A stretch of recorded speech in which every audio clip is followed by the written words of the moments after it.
ان کو جو کام تفویض کیا جاتا ہے، جو فرائض ان کو تفویض کیے جاتے ہیں، وہ اپنے محدود وقت میں جتنا وقت ان کو وہ اپنی ملازمت کرتے ہیں اتنا ہی وقت دیتے ہیں، اس سے آگے پیچھے کچھ نہیں دیتے، اور وہ لکیر کے فقیر ہوتے ہیں، اس سے بڑھ کے کام نہیں کرتے. یعنی جو کریکولم ہوتا ہے وہ کریکولم پڑھا دیتے ہیں، چاہے وہ بچہ سیکھو یا بچہ نہ سیکھو. یعنی وہ طلباء میں معلومات کی ترسیل کرتے ہیں، لیکن وہ معلومات سے بچوں کے علم میں اضافے کی کوشش نہیں کرتے، جس کو ہم ویل ٹیچر کہتے ہیں یا ویل پرسن کہتے ہیں. اس کو میں کہوں گا، اور بہت سہل طریقے سے میں کہوں گا آپ کو، اس کو آپ دیکھیں گے بل والا ٹیچر. بیل بجتی ہے آتا ہے، بیل بجتی ہے نکل جاتا ہے، مہینہ گزارتا ہے، بل آ جاتا ہے. تو اسی طرح سے پہلا ہوا ال پرسن یا ال ٹیچر، دوسرا ہوا ویل پرسن یا ویل ٹیچر. اب تیسرا درجہ جو ہوتا ہے یہ ہوتا ہے ول پرسن، ول ٹیچر. یہ بچوں کے اندر امنگیں ڈالتا ہے، بچوں میں آرزو ارمان خواہشیں پیدا کرتا ہے، بچوں میں ذوق سفر پیدا کرتا ہے، ذوق علم پیدا کرتا ہے. ان کو نہ صرف پرواز کے طریقے بتاتا ہے، بلکہ نہ صرف پرواز کے لیے آسمان فراہم کرتا ہے، بلکہ بالوں پر بھی ان کو فراہم کرتا ہے، چلنے کے لیے زمین فراہم کرتا ہے، علم کے دروازے پورے کھول دیتا ہے، علم کے وسائل پورے کھول دیتا ہے. 24 گھنٹے کا ان کے اوپر یہ اپنی فکر مندی اور کے ذریعے سے ان کو یہ ثابت کرتا ہے کہ میں تمہارا بہی خواہ ہوں، میں تمہارے اندر تبدیلی پیدا کرنا چاہتا ہوں، تمہارے اندر ایک تبدیلی، خوشگوار تبدیلی دیکھنا چاہتا ہوں. تو یہ اردو زبان کا معاملہ بھی ہم دیکھیں گے تو ہمارے پاس ال پرسن بھی ہیں جو صرف شکوہ بلب رہتے ہیں کہ اردو میں یہ نہیں ہوا، اردو میں وہ نہیں ہوا، اردو میں یہ نہیں ہوا. اگر ہم دیکھیں گے اگر دیکھیں گے کہ جامعہ عثمانیہ اس کی بہت ہی عمدہ مثال ہے کہ یہاں پہ مادری زبان میں تعلیم دینے کی بہت ہی کامیاب کوشش کی گئی، دنیا میں کہیں بھی نہیں ہوئی تھی، یہاں پہ کی گئی وہ کوشش. لیکن آپ دیکھیں گے کہ 1917 میں جامعہ عثمانیہ کا قیام عمل میں آتا ہے، 1948 میں سقوط حیدرآباد کے بعد یہاں کا ماحول بدل جاتا ہے، اور 1950 میں ذریعہ تعلیم اردو ختم کر دی جاتی ہے جامعہ عثمانیہ سے. آپ دیکھیں گے کہ 33 سال کا سفر ہے، صرف 33 سال کا سفر. تو اب پاسٹ گلوری کی بات کریں گے. اگر میں دیکھوں گا 19ویں صدی، 20ویں صدی اور 21ویں صدی کا ہم جائزہ لیتے ہیں، تجزیہ کرتے ہیں، تو اردو میں آج جتنا کام ہوا ہے پچھلی صدیوں میں اتنا کام نہیں ہوا. ہمیں ضرورت اس بات کی ہے کہ جو پہلو تشنا لب رہ گئے ہیں، جو زاویے جن کو ہم نے ٹچ نہیں کیا ہے، جن جہاد پہ ہم نے کام نہیں کیا، اور وہ راستے جن پر ہم چلنے سے کتراتے ہیں، وہ علوم جن کو ہم نے اردو میں منتقل ابھی تک نہیں کیا ہے، ان کی منتقلی کی کوشش ہم کو کرنے کی ضرورت ہے. مختلف کتابوں جو دیگر زبانوں سے ان کے تراجم کو ہماری زبانوں میں لانے کی ضرورت ہے. نہ صرف بلکہ سائنس، ٹیکنالوجی، بلکہ دیگر زبانوں کا جو لٹریچر ہوتا ہے، ادبیات جو ہوتی ہے، جس کو ادب کہتے ہیں ہم، وہ ادب کو بھی، وہ روسی زبان کا ہو، پشتو کا ہو، فارسی کا ہو، تیلگو کا ہو، ملیالم کا ہو، جو بھی ادب عالیہ ہے اس کو اردو میں لانے کی ضرورت ہے، تاکہ یہاں پہ ذہنی انجماد کا کوئی شکار نہ ہو. دانشوری کا ارتقاء اور دانشوری کا ارتقائی عمل جاری و ساری رہے، یہ بہت اہم بات ہے. تو یہاں پہ پامال راستوں پہ چلنا، روشن لکیر کے فقیر بن کے رہنا، یہ اہم بات نہیں ہے. تو اسی طرح سے یہاں پہ پرسن اردو کی جو بات کرتے ہیں، تنقید پہ جن کی نشان، آپ دیکھیں گے کہ حکومت کی جانب سے اتنی مراعاتیں آئی ہیں کہ اردو ذریعہ تعلیم کے بارے میں جامعہ عثمانیہ کا آپ نے ایک نظریہ دیا تھا، وہ نظریہ سقوط حیدرآباد کے ذریعے سے ختم ہو گیا، لیکن اس نظریے کو پھر سے اس کا احیاء عمل میں آیا. 1998 میں حیدرآباد میں قومی سطح کی مولانا آزاد نیشنل اردو یونیورسٹی کا قیام عمل میں آتا ہے. آپ نے یہ روشن پہلو پر آپ کی نظر کیوں نہیں کی ان روشن پہلوؤں پہ؟ اب پھر دیکھتے ہیں کرنول میں بھی، آندھرا پردیش میں بھی اور ایک اردو یونیورسٹی کا قیام عمل میں آ جاتا ہے، اور ہندوستان بھر میں اردو اکیڈمیز کا ایک جال بچھ چکا ہے. اردو کے مختلف رسائل نکلتے ہیں، کتابیں نکلتی ہیں، پاپولر ادب اس میں لکھا جا رہا ہے، سائنسی ادب اس میں لکھا جا رہا ہے، معلوماتی ادب اس میں لکھا جا رہا ہے، وضع اصطلاحات کی کوششیں کی جا رہی ہے. National council for promotion of Urdu بڑی تندہی سے نہ صرف گرانٹس دیتا ہے، بلکہ ان نئے کاموں کو چھاپتا بھی ہے اور اس کو لوگوں تک پہنچانے کی کوشش بھی کرتا ہے.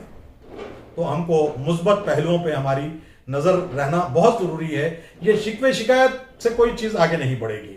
دیکھیے وسائل کی تنگی ہو سکتی ہے، لیکن وسائل کی تنگی کا بہانہ کرتے ہوئے، ہیلا کرتے ہوئے ہم اپنی ذمہ داریوں سے راہ فرار اختیار نہیں کر سکتے۔ ہم کو اپنی مادری زبان سے محبت کا ثبوت اس کی ترویج سے دینا ہے، اس کو بول کے دینا ہے، اس کو مقبول کر کے دینا ہے۔ میں بڑا فخر سے میں انگریزی بولتا بھی ہوں، لکھتا بھی ہوں، پڑھتا بھی ہوں، لیکن باحالت مجبوری میں انگریزی کو استعمال کرتا ہوں۔ جہاں پہ جب وسیلہ اظہار سامنے والا اردو سمجھنے سے معذور ہوگا تبھی میں انگریزی کو استعمال کرتا ہوں۔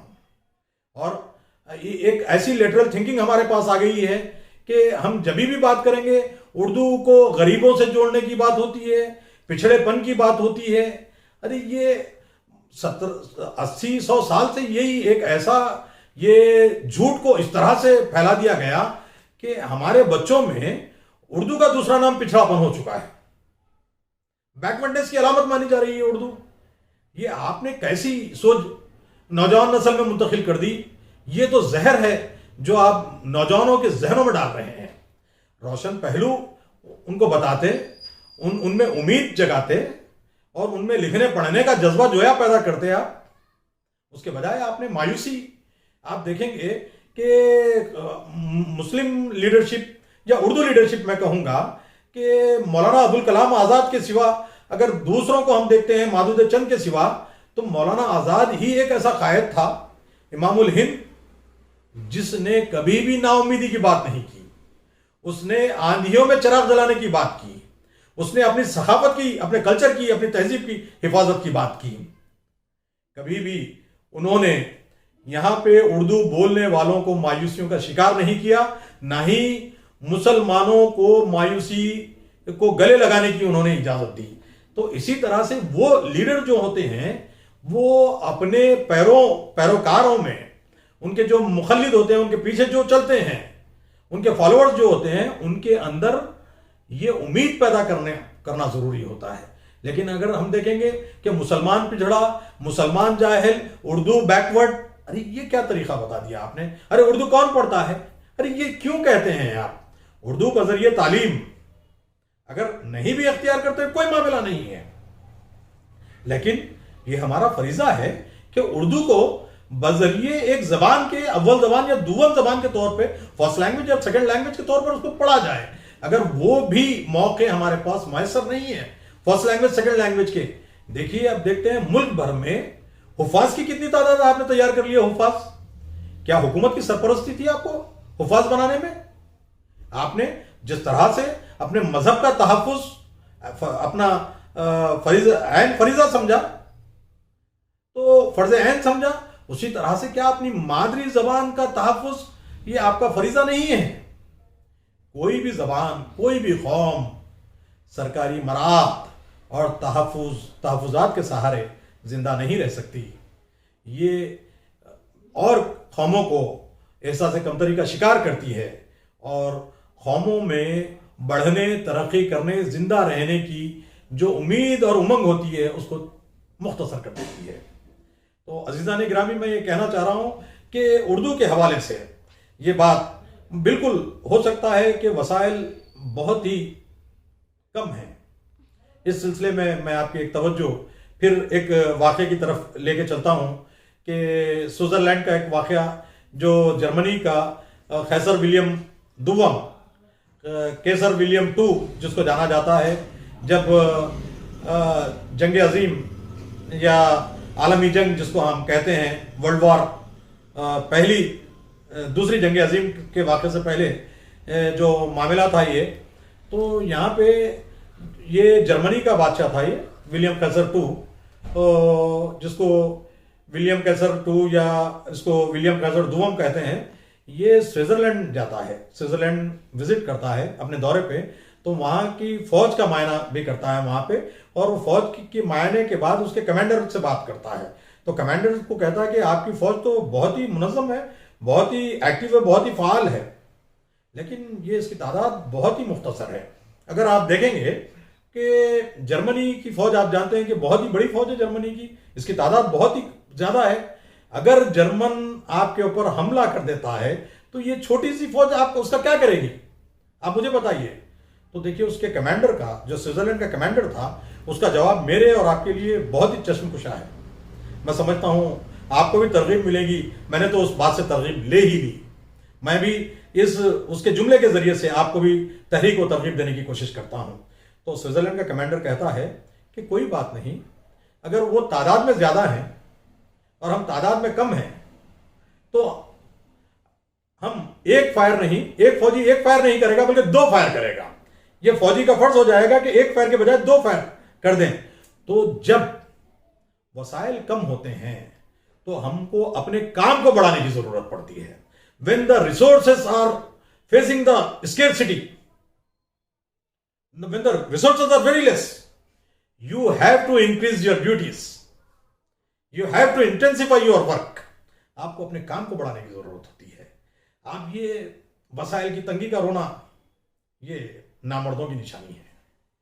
اردو زندہ زبان ہے، بالکل زندہ رہے گی اور اس کا دامن بہت ہی کشادہ ہے. اور میں سمجھتا ہوں کہ یہ روز بروز اس کی مقبولیت میں اضافہ ہو رہا ہے. اس کے لیے، اس کی ترویج، اس کے پروپگیشن کے لیے ہم کو بالکل سنجیدگی سے غور کرنے کی ضرورت ہے. دیکھیے وہ تمام نعرے کھوکھلے ہیں. اردو کے بارے میں جو بھی بڑے بڑے نعرے ہوتے ہیں، یہ ادارے قائم، میں کہتا ہوں کہ اردو کی بقا اور تحفظ اور مقبولیت کا سب سے اہم ایک جو راز ہے، جس کو میں کلید کہوں گا، جس کو کنجی کہوں گا، کہ وہ ہے کہ ہم اپنے گھرانوں میں اپنے بچوں کو اردو پڑھائیں. اگر وہ اسکولز میں نہیں ہیں، یونیورسٹیز میں، کالجز میں ان کو اردو کی سہولت نہیں ہے، تو اپنے گھروں میں اردو کو پڑھائیں. اردو جب زندہ رہے گی، تہذیب زندہ رہے گی، تمدن آپ کا زندہ رہے گا، آپ کا کلچر زندہ رہے گا، آپ کی مذہبی شناخت باقی رہے گی، آپ کا مذہبی لٹریچر باقی رہے گا، اور آپ کے اسلاف کے کارنامے جو اردو میں محفوظ ہیں اس سے آپ روشناس ہو سکیں گے. بچوں کو اگر اردو نہیں پڑھائیں گے تو اس طرح سے میں سمجھتا ہوں اردو پڑھاؤ اردو بچاؤ کا یہ نعرہ کھوکھلا رہے گا. اردو پڑھاؤ اردو بچاؤ اسی طریقے پہ ہو سکتا ہے کہ ہم اپنی نسلوں کو، اپنی نوخیز نسلوں کو، اپنے نوجوانوں کو، اپنے بچوں کو، اپنی اولادوں کو اپنے گھروں میں اردو کا، خواہ وہ کسی بھی میڈیم میں پڑھتے ہوں، وہ تیلگو میں پڑھتے ہوں، انگریزی میں پڑھتے ہوں، ملیالی میں پڑھتے ہوں، کسی بھی زبان میں پڑھتے ہوں، لیکن اردو زبان یا جو اس کی جو مادری زبان ہے اس میں اس کو وہ سکھایا جائے، اس کے جو پڑھانے کے اسباب، اس کے سامان فراہم کیے جائیں. یہ بہت ہی اہم ہے. اگر ہم یہ کام نہیں کریں گے تو میں سمجھتا ہوں کہ ہم بہتر طریقے سے اپنے بچوں کی ذہنی نشو و نما میں کوئی کلیدی کردار ادا نہیں کر سکتے. لوگوں کی ذہنی نشو و نما، افراد کی ذہنی نشو و نما میں جو کی فیکٹر ہوتا ہے، جو کلیدی عنصر ہوتا ہے، وہ اس کی اپنی مادری زبان ہوتی ہے. ایک ماہر نفسیات کے پاس ایک آدمی کو لایا گیا اور اس کے سامنے پیش کر کے بتایا گیا کہ جناب علی، یہ ایک ایسا آدمی ہے کہ ہر زبان روانی سے بولتا ہے. ہم نے لاکھ کوشش کی کہ اس کی مادری زبان کیا ہے اس کا پتہ چلایا جائے، لیکن جب بھی ہم اس سے کسی زبان کے بارے میں کہتے ہیں تو آپ کی مادری زبان کون سی ہے، تو یہ کہتا ہے کہ جو بھی زبان میں وہ بات کرتا ہے وہ کہتا ہے کہ وہ مادری زبان ہے. تو ماہر نفسیات نے کہا اچھی بات ہے، تو بالکل بہت ہی آسان سہل طریقہ ہے اس کی مادری زبان کا پتہ لگا لینے کا. یہ بہت ہی ہوشیار ہوگا، لیکن ہم بھی اس کی مادری زبان کا پتہ لگا لیں گے جب یہ تنگ اور تاریک گلی میں سے گزر رہا ہو تو اس کے اوپر ایک بلی پھینک دی جائے، بلی ڈال دی جائے. تو جب وہ بلی اس کے اوپر گرے گی اچانک سے، تو جب وہ بالکل چونک کر، گھبرا کر اپنی زبان سے جو بھی مغلظات یا پھر جو بھی کلمات، جو بھی تبصرہ یا تاثرات پیش کرے گا، وہی اس کی مادری زبان ہوگی. آدمی خوشی اور غم میں، رنج اور خوشی میں اپنے جذبات کا اظہار صرف اور صرف اپنی مادری زبان میں کرتا ہے، کسی اور زبان میں نہیں کرتا ہے. آدمی خواب اپنی مادری زبان میں دیکھتا ہے، خواب بھی آدمی اپنی مادری زبان میں دیکھتا ہے. تو جس طرح سے میں نے پہلے ابتدا میں کہا، ڈاکٹر ذاکر حسین نے کہا کہ ایک بچہ اپنی ماں کے دودھ کے ساتھ مادری زبان کو پیتا ہے. جس طرح سے ماں نے آپ کی، ہماری